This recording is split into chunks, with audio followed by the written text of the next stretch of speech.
Habits are a big part of who we are. What we do habitually makes up much of what we do entirely. In fact, it's estimated that up to 70% of our waking behavior is made up of habitual behavior. People are highly variable, and if you can't form one habit easily, it doesn't mean that you can't form other habits easily. It takes 21 days to form a habit. Some people say 18, some people say 21, some people say 30 days, some people say 60 days. So which one is it? Does it depend on the habit that one is trying to form, or does it depend on the person that's trying to form the habit? There's a study published in 2010, first author Lally, L-A-L-L-Y. This study found that for the same habit to be formed, it can take anywhere from 18 days to as many as 254 days for different individuals to form that habit. So what I'd like to do is to take the scientific literature of how the nervous system learns and engages in neuroplasticity and apply that to habit formation, habit maintenance, and, if so desired, how to break particular habits.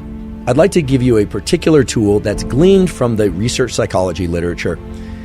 With each repetition of a habit, small changes occur in the cognitive and neural mechanisms associated with procedural memory. So I just want to talk for a second about what procedural memory is. In the neuroscience of memory, we distinguish between what's called episodic memory and procedural memory. Episodic memory is a recall of a particular set of events that happened, whereas procedural memory is holding in mind the specific sequence of things that need to happen in order for a particular outcome to occur. So think of it like a recipe or a protocol. Or if for the sake of exercise, it's like sets and reps, or a particular course that you're going to run or cycle, or the number of laps you're going to swim and how you're going to perform it. It's very clear that for anyone trying to adopt new habits, getting into the mindset of procedural memory is very useful for overcoming that barrier that we call limbic friction. How do you do that? Well, a simple visualization exercise, or it doesn't even have to be done eyes closed. Oftentimes we hear visualization exercise. You think about sitting in the lotus position, eyes closed, and trying really hard to visualize something. It doesn't need to be anything like that. It can simply be, if you are deciding to adopt a new habit, to just think about the very specific sequence of steps that's required to execute that habit. And I'll use a trivial example, but this could be applied to anything. Let's say I want to get into the habit of making myself or someone else in my household a cup of espresso every morning. I would actually think through each of those steps. Walk into the kitchen, turn on the espresso machine, draw the espresso, walking through each of those steps from start to finish. And turns out just that simple mental exercise done once can shift people toward a much higher likelihood of performing that habit regularly, not just the first time, but as they continue out into the days and weeks that follow. So that's remarkable to me, and the literature is really robust. So now I'd like to discuss a second and what I think is perhaps the most powerful tool for being able to acquire and stick to new habits. The tool that I'm referring to is something called task bracketing. And the neural circuits associated with task bracketing are basically the neural circuits that are going to allow you to learn any new type of habit or break any habit that you'd like to break. We have in our brain a set of neural circuits that fall under the umbrella term of the basal ganglia. The basal ganglia are involved in action execution, meaning doing certain things, and action suppression, not doing certain things. In the experimental realm, these are referred to as go, meaning do, or no-go, don't do certain things. And some of us fall more into the category of we find it very easy to do certain things, but harder to not do other things.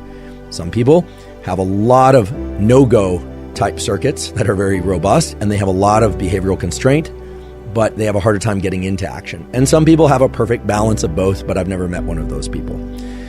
Task bracketing involves a particular set of neural circuits within the basal ganglia.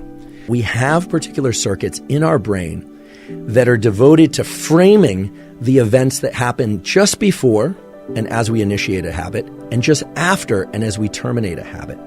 In other words, it acts as a sort of marker for the habit execution, but not the execution of the habit per se. Now, this is very important because task bracketing is what underlies whether or not a habit will be context dependent or not.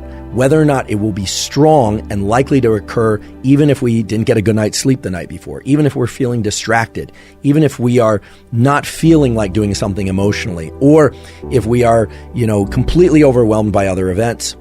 If the neural circuits for task bracketing are deeply embedded in us, meaning they are very robust around a particular habit, well, then it's likely that we're going to go out for that zone 2 cardio no matter what, that we're going to brush our teeth no matter what. In fact, brushing our teeth is a pretty good example because for most people, even if you got a terrible night's sleep, even if everything in your life is going wrong, chances are, unless you're very depressed, if you're going to leave to work, or even if you're not, that you're going to still carry out the behavior of brushing your teeth in the morning. I would hope so, actually.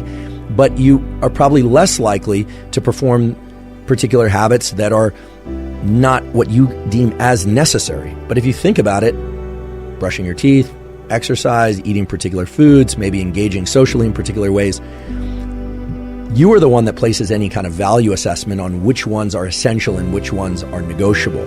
So task bracketing sets a neural imprint, a kind of a fingerprint in your brain of this thing has to happen at this particular time of day, so much so that it's reflexive. While it is important to think about the sequence of events that would be required in order to engage in that behavior, that procedural memory visualization exercise we talked about before, that will help. There is a way also that you can orient your nervous system toward this task bracketing process so that your nervous system is shifted or oriented towards the execution of a given habit. So this is sort of like warming up your body to exercise. When the dorsolateral striatum is engaged, your body and your brain are primed to execute a habit, and then you get to consciously insert which habit you want to perform. If you are considering adopting a new habit, or if you are trying to break a habit, it's very useful to think not just about the procedural aspects of what you're going to do, but also think about the events that precede and follow that particular habit and the execution, or at least the effort to execute that habit. What you're doing is you're casting a kind of a spotlight around a bin of time or a set of events for which dopamine can be associated. What does this look like in the practical sense? Well, again, I'll just try and use very simple, concrete examples, but this could carry over to anything. Let's say I were somebody who has a hard time getting in that 30 to 60 minutes of zone 2 cardiovascular exercise mid-morning. What I should do is positively anticipate the onset and the offset of that session, right? So thinking about leaning into the effort, going out and doing that zone 2 cardio session, and I should think about how I'm going to feel after. So not just thinking about how great I'm going to feel after, but also thinking about how hard it's going to be at the beginning, and then trying to reward myself subjectively for the entire experience. In other words, start rewarding task bracketing in addition to rewarding the execution of the habit itself. I'll get into the specific tool for breaking habits.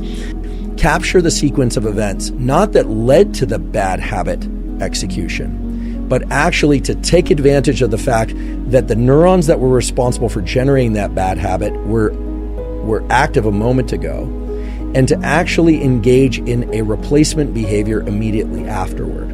Now, this is really interesting and I think powerful, because I would have thought that you have to engage in a replacement behavior that truly replaces the bad habit behavior, right? That you would have to be able to identify your state of mind or the sequence of events leading into the bad habit, but rather the stage or the period immediately after the bad habit execution is a unique opportunity to insert a different type of what we would call adaptive behavior, but that could be any behavior that's not in line with the bad behavior.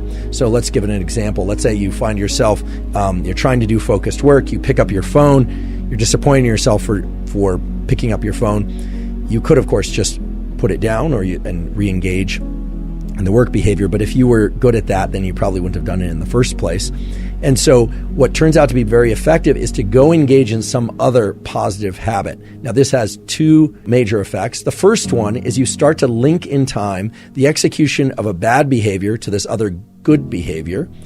And in doing so, you start to recruit other neural circuits, other neurons that can start to somewhat dismantle the sequence of firing associated with the bad behavior. In other words, you start to create a kind of a double habit that starts with a bad habit and then ends with a good habit. And that seems to create enough of a temporal mismatch so that then recognizing when you're heading toward the bad habit becomes more apparent to you. So again, I want to make this very, very concrete. Let's say that the behavior is reflexively picking up one's phone. You do that, you think, oh goodness, I did it again. Here's what I'm going to do. You would set that down and then you would engage in some other positive behavior that you've deemed positive. And here it's very subjective, so it's hard for me to give an example that will necessarily make sense to everybody. But perhaps you're working on hydration, so maybe you go have a glass of water. Maybe you are trying to do breath work or something. Maybe you are trying to enhance your language speaking skills, and so you go and you spend 5 minutes doing a particular type of language learning. You literally exit whatever you are doing and perform that other new positive habit in the immediate period right after that, even for a short period of time.